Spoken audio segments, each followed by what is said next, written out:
Well, welcome back, ladies and gentlemen. Please do take your seats because we're going to get straight into the panel discussion. We are tight on time, no surprise there, an awful lot to get through as well. I'm not going to hold back. If you could sit down and lower your voices, and we will move into, thank you very much indeed, move into our panel session. And I'm going to start with our one newcomer to the panel, and a very warm welcome to Nawaf Abdullah. Nawaf, thanks very much for being with us, Executive Vice President for Container Terminals at DP World GCC. You've been here through the course of the morning. You've seen a lot of presentations laying out, yes, some very real case studies of moving forward, of sustainability efforts. You've heard a lot about the challenges as well, and the hurdles, and some reluctance. I guess the key, and we've heard it several times already, has been about that this has to be a commercially viable proposition. Sustainability and profitability is the only way forward, and yet for many people that still feels like an anomaly. So I just wonder how at DP World you address that, and how positive, honestly, you can be about that. Now, when we look into an overall way of how this has been supported from a commercial point of view, we need to look into how sustainability become an important agenda on each and every supply chain within the whole current corridors. We're looking at the maritimes, we're looking at the shipping agency, we're looking at the freight forwarding, we're looking at all the freight trucks, rails that are transporting goods from one location to another site. They all have their own interest, but then when it comes to commercializing it and seeing the real value out of it, this is where a lot of struggle and difficulties start showing up. What in it for me? What do I gain? Where does it apply? Where does it not apply? Now you have some sectors and some markets driven, maybe I would say it more on European side, where these become a very mandatory requirements. A lot of traders globally would like to ship on a sustainable corridors, provided that they have sustainable ports, they have sustainable transportation from the port of loading or from the origins to the destination, and they have a last mile green energies. These efficiencies require a lot of efforts from everyone, but then they are willing to now pay for those kind of sustainable growth. So we're trying to look into it from a port on how do we activate such initiatives, and that's why we're looking into carbon emissions decrease. So one of the items that was already covered by my colleague Shahab Al-Jasmi this morning was we have a lot of bunkering requirements for multiple ships. And instead of bringing the ships all the way to the port, can we activate those at the anchorage? Can we save that couple of hours and couple of burning fuel? We're looking into overall conversion of some of those assets that are transporting goods from one location to another location. We started with something called EV freight trucks in Dubai, trying to see how can we move boxes, containers from one terminal to another terminal using 100% EV freight. These are already on the experimentations. We're trying to expand it now beyond Jebel Ali and within the Dubai. So we are working with stakeholders in which we are having some fund raised by Dubai government to support those initiatives. And this is where we drive initiatives. Ittihad Rail was example. We connected Ittihad Rail directly to the terminal. So from the port, we put the trucks, we put the containers on the rail. It goes all the way to the border. And once we have the entire GCC network, this is where we will see vital role. So the port has a very critical role in terms of how to they really drive sustainability forward. You mentioned government funding within that. Obviously critical, I presume, because if you're going to invest in some of those ideas, they strike me as incremental benefits in terms of what you get back. So is it possible to do that purely on a commercial footing? It has a lot of collaboration, and that's why I will refer to the KPMG slides, in which you will need to first ensure you have the financing, banks, institution. You will need to have regulations and government supports. And then you'll have the maritime and port operations collaborating together to come to the ultimate goal. This is not a one-man show. This is a collaborative effort that each and every organization has to play a role, provided you have the right framework, starting from regulation, authority, but then you have the right fund, either a sustainable fund, green fund, blue, in which you could activate and see the commercial gain for the overall trade, but then for the overall society. Funny, you KPMG brought straight into the conversation there. It's a slow-moving giant, the maritime sector in many ways, shipping in particular. Is that recognition of the value of partnership, of government working with commerce, working with regulators, do you think that is now fully understood? And is it making it a clearer and easier pathway forward? Yeah, actually, this transformation has been happening with multi-direction pressure coming from multi-directions. We can see the policymaker and regulators, they started putting the regulations in place, not only on the maritime or the end use, let me say it, also on the financial sector. For example, they are now asking financial sector to look into consideration their carbon emissions, the financed emissions that they are putting. They are also encouraging them to allocate percentage of their cash or their capital to be allocated for green bonds, for social bonds. So now we can see this transition happening across different sectors. Maritime is one of these sectors who will get the benefits of the other sectors, transformation. So this is like an area. Policymaker is also doing something really great in a place where they are now asking to reduce the emissions for the high emitter sectors. So these three, directions are playing a crucial role in order to take this forward toward the net zero. I see the significance of that. Eric, you might want to come in a second on that. But actually, if I could ask Hemant as well, those routes are one way. The voluntary route with carbon markets, it strikes me from what you were saying earlier, is still a tough sell. Yes, voluntary carbon markets is coming up in a big way because it is going to help in the carbon neutralization, because the corporates, unless and until all the corporates and the people are contributing to this decarbonization, it's difficult to meet the requirement of the Paris Agreement of 1.5 degree and then the 2050 target of net zero and 45-degree emission reductions. And sorry to interrupt you, but we're going backwards in that respect, globally, aren't we? Yeah. So, as you mentioned rightly, that productivity and sustainability has to go in hand. So, carbon finance and the voluntary carbon markets or the compliance carbon market, the basic purpose is to get the fundings to meet where the technological costs are higher, where you cannot meet the business as usual, you can say the return on investment. There it helps a lot, and then you have to have the project definitely, because in marine sector also there are a lot of new technologies are coming up which are expensive also. As EV also, EV doesn't mean that you have to buy a vehicle or a bus, but it needs the infrastructure also. So that cost also comes into that. So these costs and other things can be taken care properly by the carbon market, including the voluntary carbon market, and then it is going to help in a big way. Yeah, okay, we'll see how that pans out. Eric, you wanted to...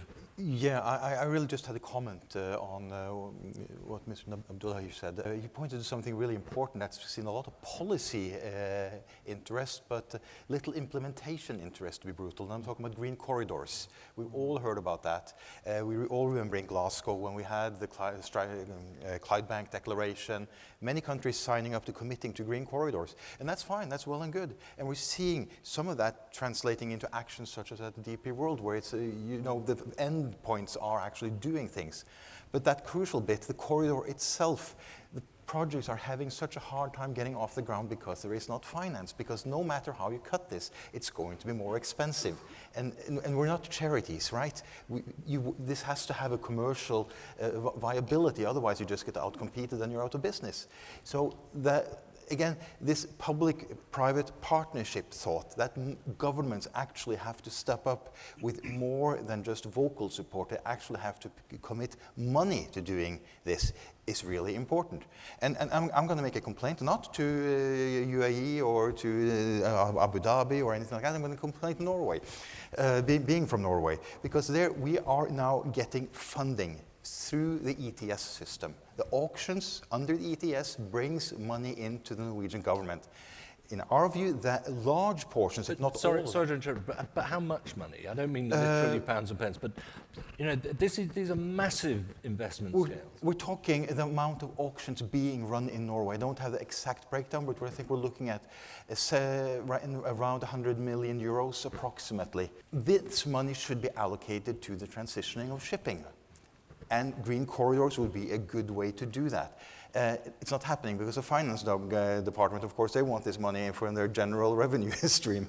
But I think, I know I'm being a bit parochial talking about Norway here, but I think this is a general point. Governments are collecting money, especially in Europe, and it's not really going back to facilitating that green transition that we need. Green corridors would be a great place to start. Okay, thank you very much indeed for that. Let me just move on to sort of nuts and bolts as well here. Ahmed Al Abri, the Arab Shipbuilding and Repair Yard. Yes, we can talk about what the biggest challenges are, but let's have a look at one issue that's come up a few times in terms of retrofitting, for example, of vessels. How far can that go? We've heard a lot of sort of, I wouldn't say negative comments about the extent it can go to, but Peter, who was up here earlier, was recognizing retrofitting is not, it's not easy peasy. How far can you take it? Well, it's not easy, and I mentioned it's not easy from decision point of view. So the last thing that a ship owner wants is to spend far more than the regular docking, costs that, they have a double impact anyway.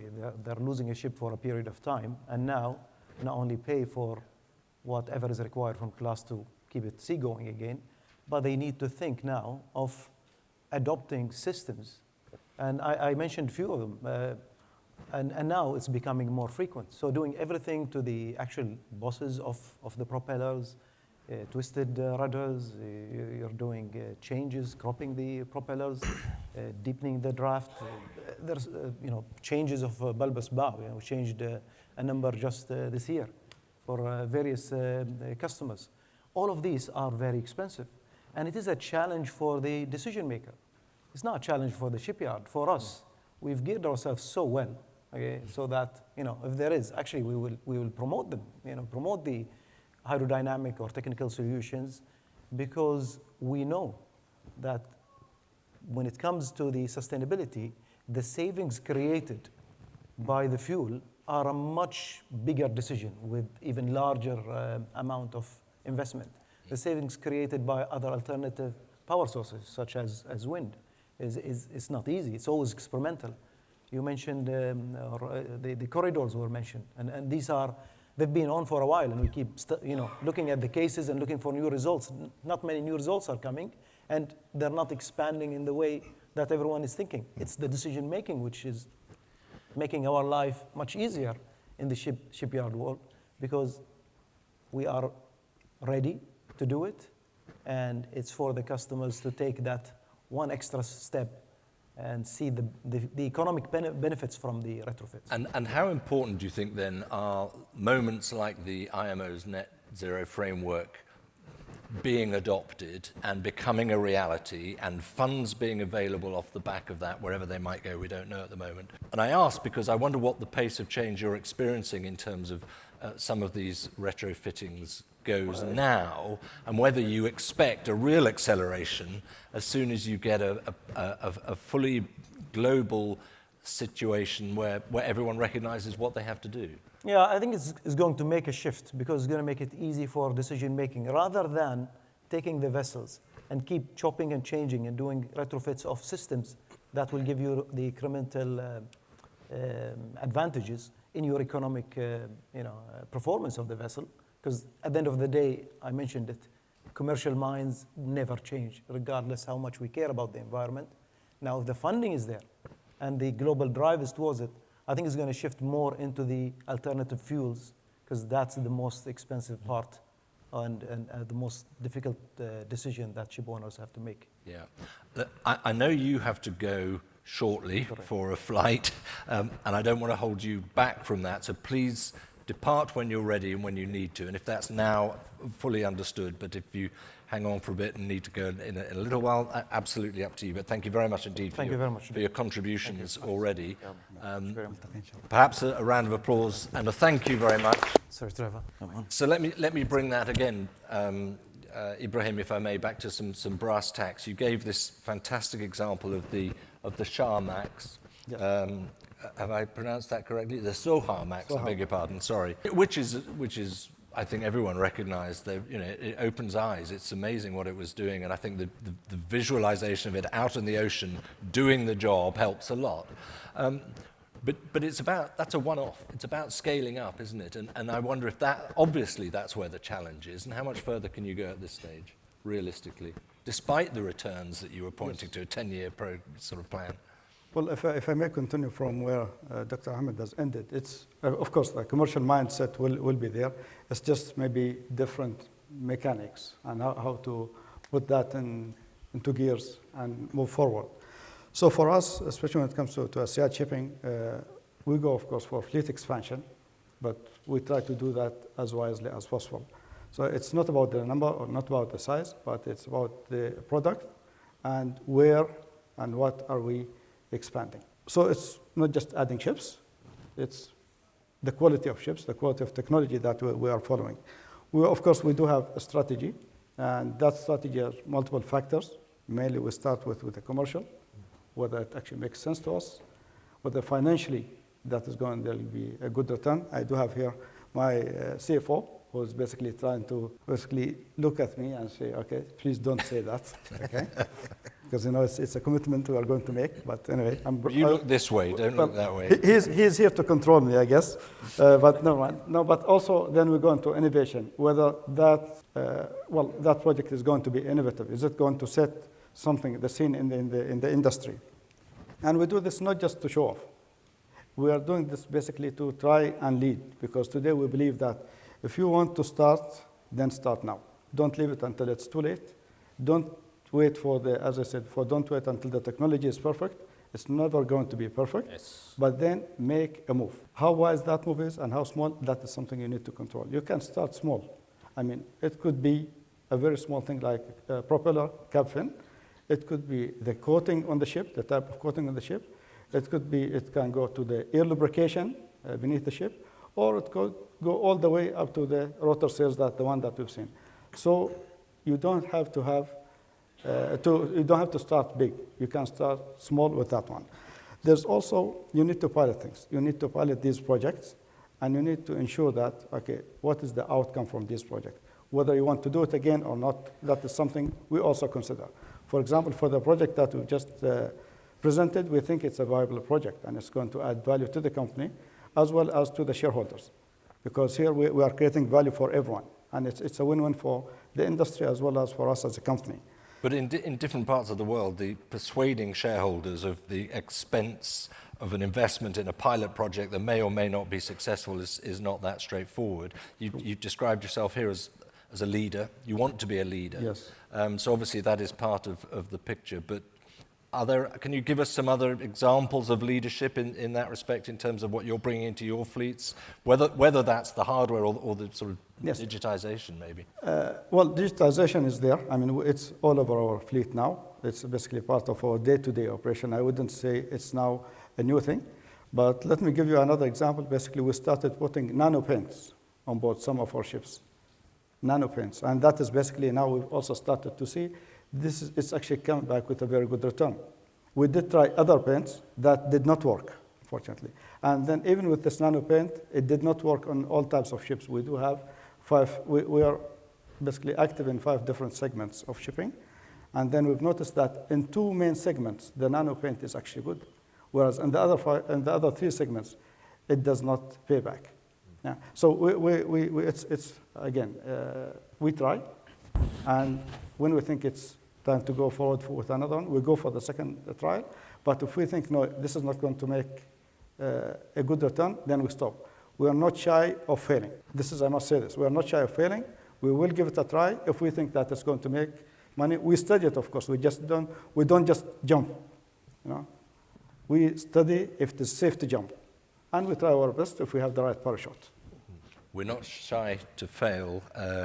Nawaf, that's a very strong message. Is it one that you would concur with? Do you feel the same about it, or are you a little more conservative in your sort of commercial appreciation? I think as an organization, we have taken a step almost 2018, 2019 into more adapting to the sustainability programs, ESG. We have set up our 2040 date which will drive the entire organization across all the globe in which we have over now 480 sites. That's including warehouses, facilities, offices, port operations, economic zones, trucks, marine operations. So we tried to completely put the targets. Those targets are being already developed across all our jurisdictions within the globe, in which we're driving a very aggressive decarbonization strategy. I will more or less look into the same aspect in which we are also in an overall retrofitting activities. We decided that during 2020 that markets were not ready to introduce sustainable freight EV cars. So we decided to engineer our team. We brought all those fossil diesel tractors in the terminals.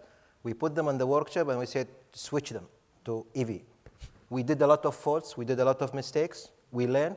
Today, I could proudly say that we have 60 EV converted retrofit trucks in the ports running smoothly. They are not as good as the one we take from the OEM, but we have proven that when we have when we have the desire, there will always be an opportunities to convert. So this has now become a showcase study in which we are trying to also represent what else could we do?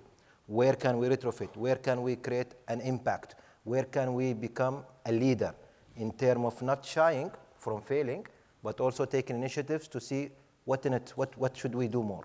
Very, very strong messages there. I'm going to come over, Omar, if I can, to you now at Etihad Rail Freight. I was just reflecting when I think I was a boy, so we're talking a few years ago, and the advert on the television was, "This is the age of the train," like at last, it's the age of the train was back. You have a job in terms of working with ports and looking for that integration of rail and cargo and working with imports.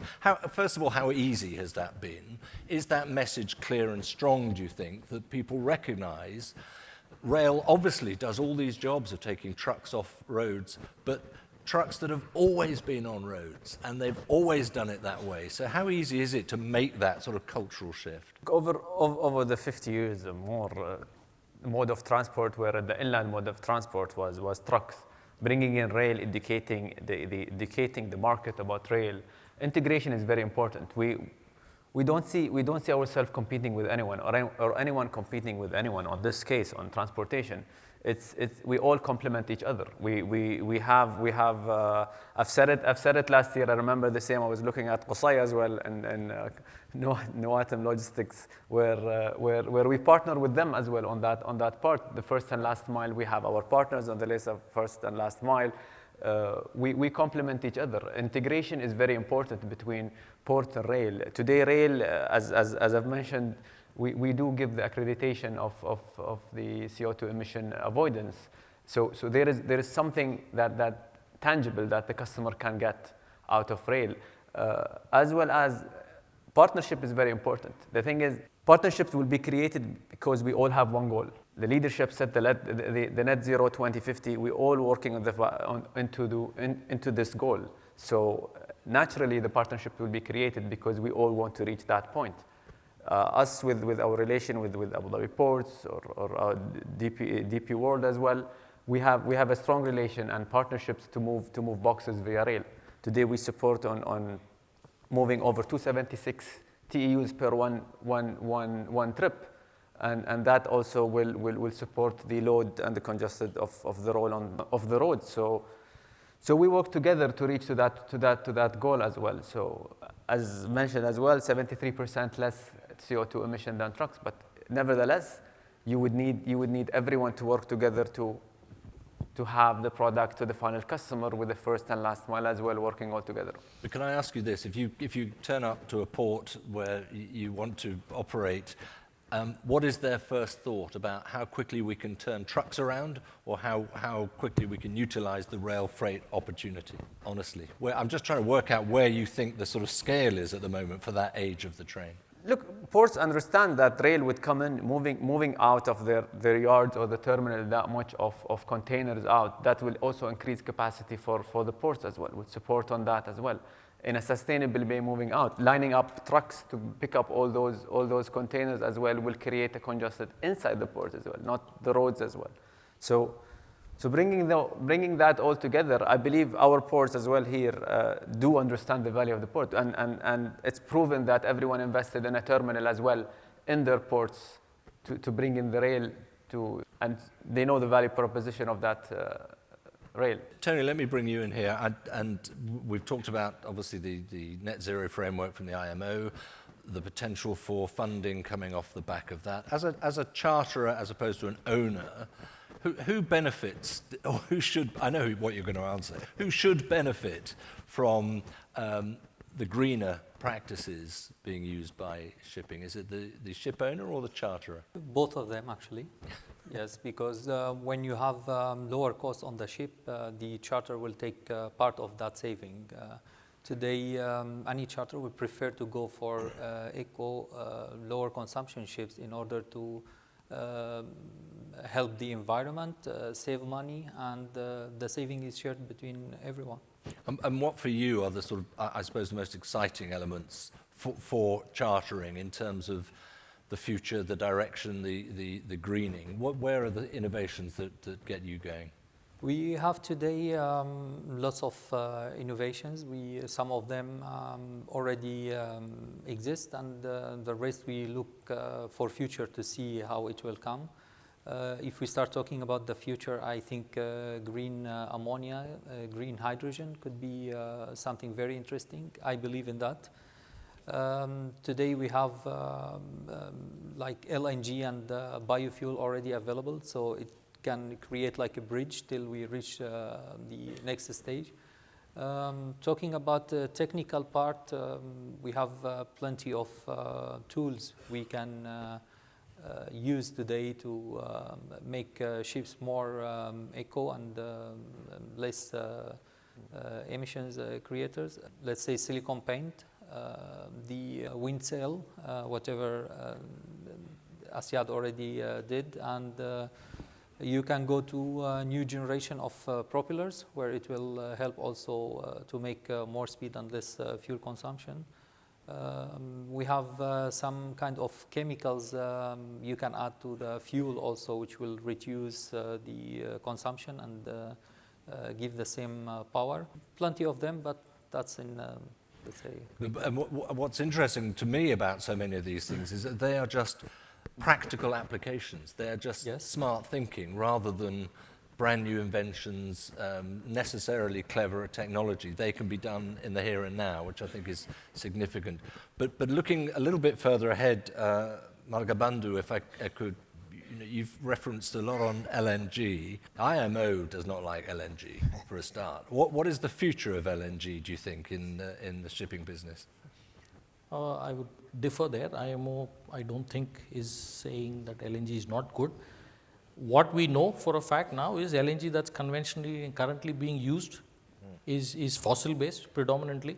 So if you look at greenhouse gas intensity and as a fuel itself, it among that spectrum of all the different fuels, it's not the best, yes, but at the same time, going forward, especially when it transitions over time to bio and e-methane or e-LNG, it will be very much comparable. Very often we've spoken of LNG as a transition fuel almost everywhere you hear it, but what is transition? What is the timeline that we're talking of?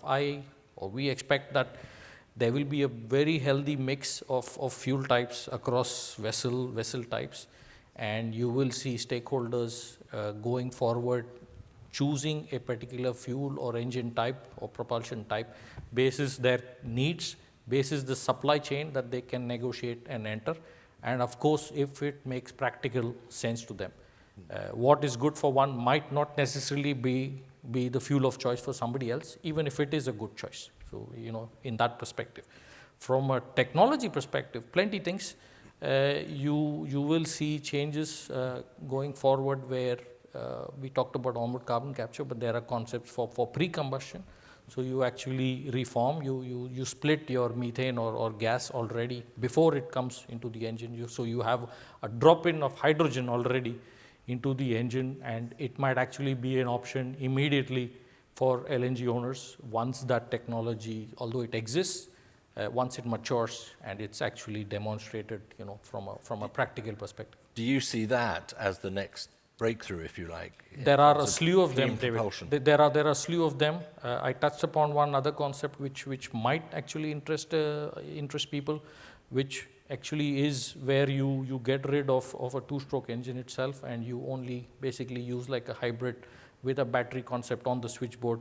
But for that you need stakeholders. You need people to join together. The charterer needs to come up with a voyage profile where they are happy to trade at slower speeds, which currently everybody wants to go full speed. But does that necessarily solve the problem? Not necessarily, because even if charter parties indicate 19.5 knots, we know for a fact, and this is proven statistically, that average voyage for the best fleet is not more than 15.5, maximum 16. So why then are we building up to 19.5? So that business model has to be convinced and agreeable with the commercial stakeholders, and then you definitely have a very strong business case. Eric, can I ask you about, we just heard about carbon capture, but carbon capture on board is something that DNV considers, looks at, has researched. What's the potential for that as a genuine saver, if you like? Well, the technology is being tested, of course. We have real projects operating in Norway where we are involved. Capture rates are pretty decent. It depends a lot on the ship type, because essentially you want to have a lot of excess heat available on your ship in order to run the process plant, because essentially what you're doing is you're sticking another process plant on the ship. So we certainly think that onboard carbon capture and storage has a bright future. But it's going to take a while for it to scale. It's going to take a while for the regulatory framework to be in place, for instance, because the IMO has a work plan saying that, we'll have it ready by 2028 for kind of rolling into existing regulations. Going back to the guidelines I talked about previously, how do you calculate the effect of onboard carbon capture and storage? We certainly think it has a strong future, but it's not the only option. It's essentially what we're trying to say in all our public speaking here. We see a multi-fuel, a multi-tech future. There is no one silver bullet that is going to solve our problem over the next few years. And that actually brings me back to But the problem with that then is you've got a plethora of choices. Yes. And that is a problem as much as a luxury, isn't it? Well, I'm not sure it's a problem. I think maybe it's more of a luxury in a sense, because it really will depend on your specific use case, business case, what actually makes sense for you. But doesn't it make it difficult for bunkering issues for ports to decide? Which way do I go? How do I manage this? I mean, on the fuel side, having every molecule type available in every bunkering space around the world, that's not going to happen. You are going to be seeing a segmentation on how fuel is distributed around the world. When you're looking at liner trades, for instance, you will certainly see methanol bunkering and ammonia bunkering and likely LNG bunkering opportunities in the liner hubs. You will not see that in every tiny port around the world. But I want to make one point before you let me go, David, and that is your question. The previous question, really. You started off by saying that IMO does not like LNG. I beg to differ. I want to ram that one home. The IMO is agnostic on the technology choices here. There are certain IMO delegations who do not like LNG, in particular the green NGOs. They think it's the devil's own product. Most people who work in the tech actually see it as a viable bridging fuel, especially, as BV mentioned, when you throw in bio-LNG and e-LNG as future prospects.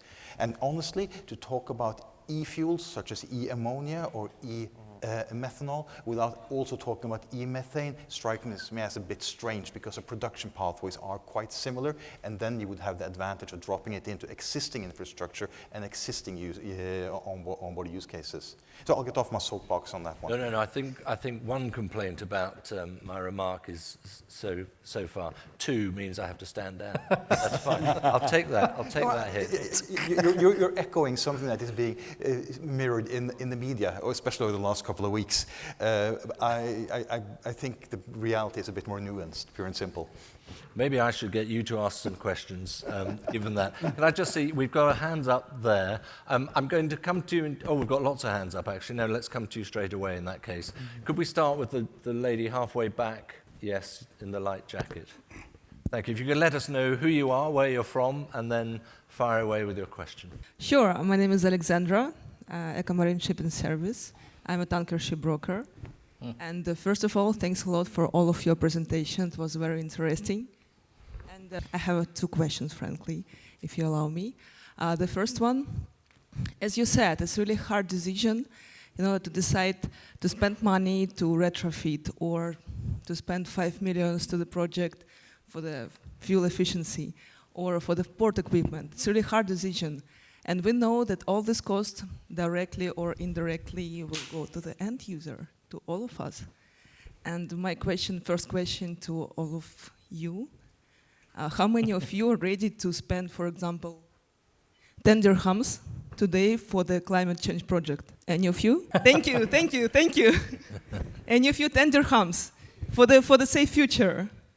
Thank you for your hands. And now my question to you. What you can do to make all of us to think that we have to be ready to pay for the future. And maybe then we can bring the same to companies where we are working. Do you mean by that we all need to accept that costs will be higher, that it's going to be more expensive?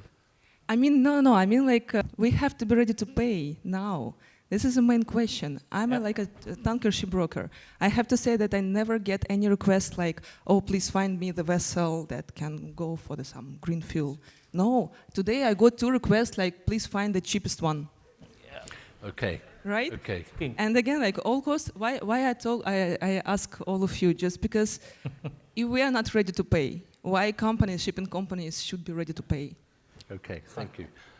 Thank you. I'll just take that one. Thank you. I think we all should know, most of our companies where we work, we've got mission and vision statements, right? So that should be the way to start. You put your vision and you put your mission, now put your dollar or put your money where it's supposed to be. Start with that. Of course, that doesn't mean we just spend willy-nilly. I think already in this panel also it was mentioned, even in the Q&A as well. What do we need? What does one need first? This is most important. And prepare a framework as to what your end target for a retrofit might be. And stick to it. First, spend enough time to put all your goals. This is what I want. In 10 years' time, this is what I want to achieve, or in 5 years' time. And then do a SWOT analysis, find out, invest probably in consulting companies to see whether what you're looking to achieve is done, what are the risks involved, how can you mitigate it, what would be the cost, and then just go ahead and commit to it. Very often you will see that it does bring benefits. If, for example, it's a concept which is very novel, very pilot, then you need to make sure you bring stakeholders who are going to invest along with that. Prepare a joint project plan, and then you can see the benefits of it. This is coming from some experience or personal experience, and I have seen it being difficult, but I've also seen it finally succeeding. So. Yeah, and yes, please. Yeah. I would like to add in this case, in addition to the vision and mission and what the company wants to go ahead, the carbon finance and the climate finance has come up to address this issue of everybody likes the cheap, whether it's a power, whether it's oil or anything. So where there is a possibility, and then you can use a climate finance or carbon finance, so that take example of a renewable energy. Renewable energy earlier used to be costlier. Now also it is not that much cheap as compared to the fossil fuel based power. So the carbon finance is going to bridge the gap in between, so that you can meet your ROI and the returns, so that the public demand of having the cheap electricity can be maintained with having the carbon finance and the climate finance. And that is the purpose of basically for the carbon finance, which is coming up in the big way with this 6.2 and the country-based ITMOs, which will have the high value like $20 per ton for renewable energy and any of the projects. So that will bridge the gap of having the cheap and the, you can say the green. Okay, thank you very much. Fadi and then Eric. Yeah, sure. In fact, when we look at the net zero carbon pathway or ambition, it's not only the financing challenge, we have also technology challenge.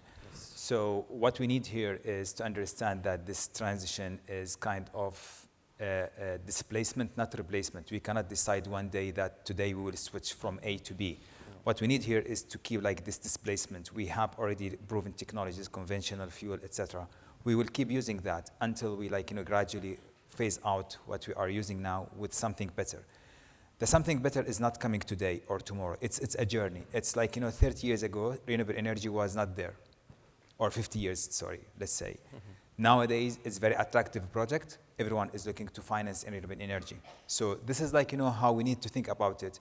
We should not switch from A to B, but we need to think how we can embed more options in order to make it more feasible. At the end of the day, it's not charity. We need always to be profitable, but we need to balance our profitability, taking into consideration associated risks to our diversification. You've just got to keep selling best value versus lowest cost, which is perhaps not the ideal answer for many customers, but thank you very much. Yes, we have a gentleman here. Oh gosh, we've got loads of hands coming up, which is excellent, great. And then we have a lady here. So if we start with the gentleman in the middle there with the red tie. Oh, can we get a microphone? Yeah, so I have one here, so. Oh, there's someone standing. Hi. So my name is Talha. I'm the Director of Middle East at Geodis. We are a French freight forwarder, one of the largest in the world. And I would like to comment on the question that was asked in terms of the cost and how to accept that cost. And one way to do so is through regulations, right? So, and that is European regulation, part of Paris Agreement.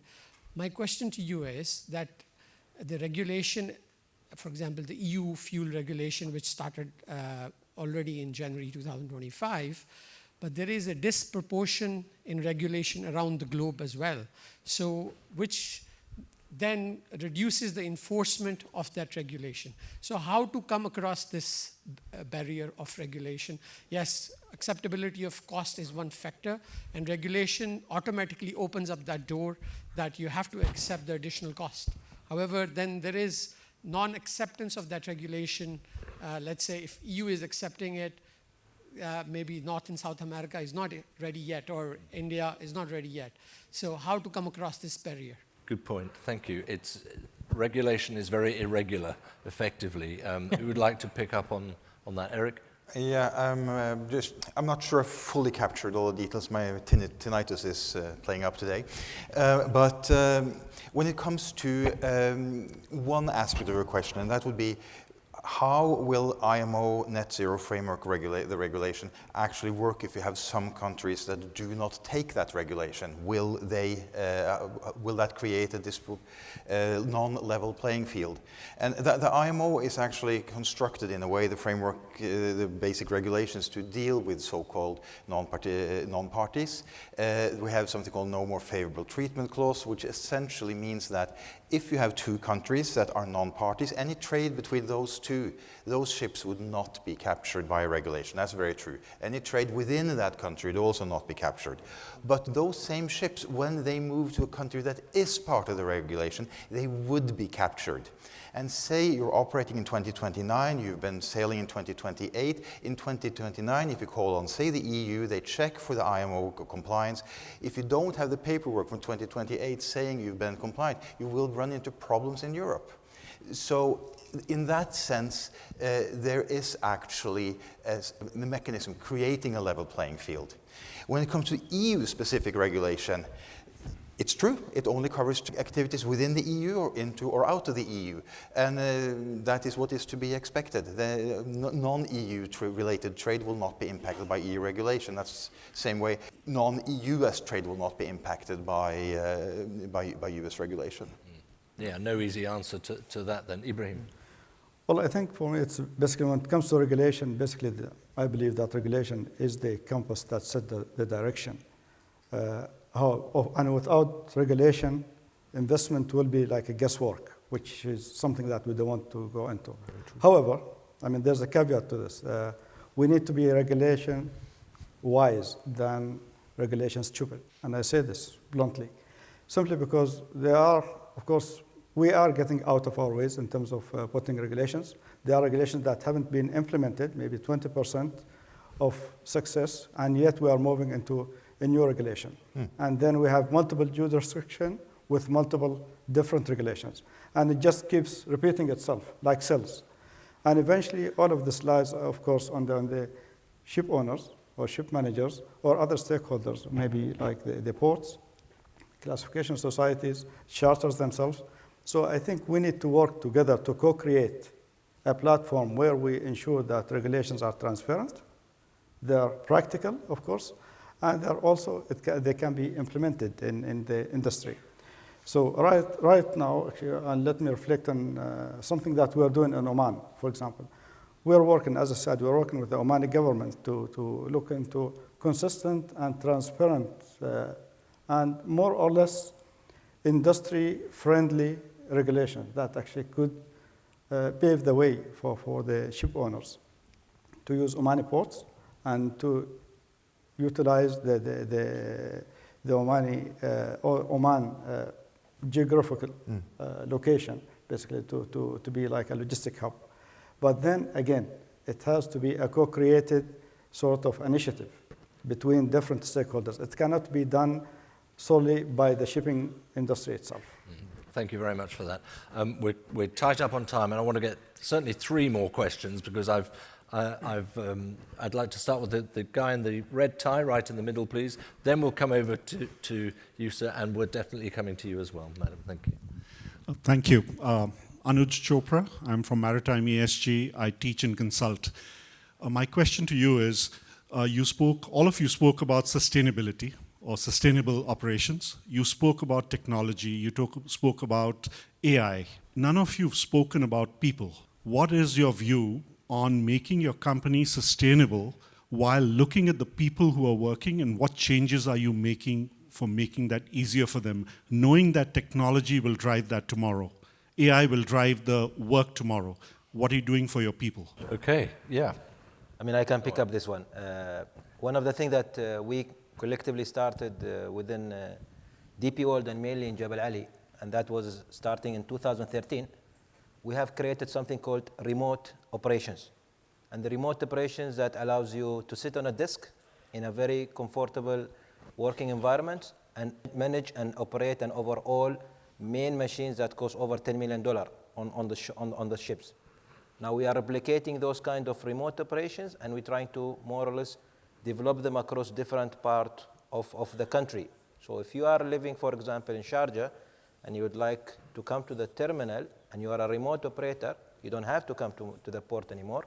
There will be a pod or a location site where you will be basically log in inside, sit on a desk, and operation of Jebel Ali. So we're trying to more or less use technologies, AI dimensions to activate well-being of people, but also bring more sustainable work environment that will allow us to minimize driving distance back and forth, but also create kind of an overall. So this is where we are already now expanding on those technology, AI, but also bringing some sort of a new way of managing the business. Now, a smaller workforce, I think that perhaps is partly what you're driving. True. Yeah. Correct. That's part of it. This is where also it contribute to the overall. Okay, thank you. Very, very maybe just to add a little bit more, I'll give you a case in point.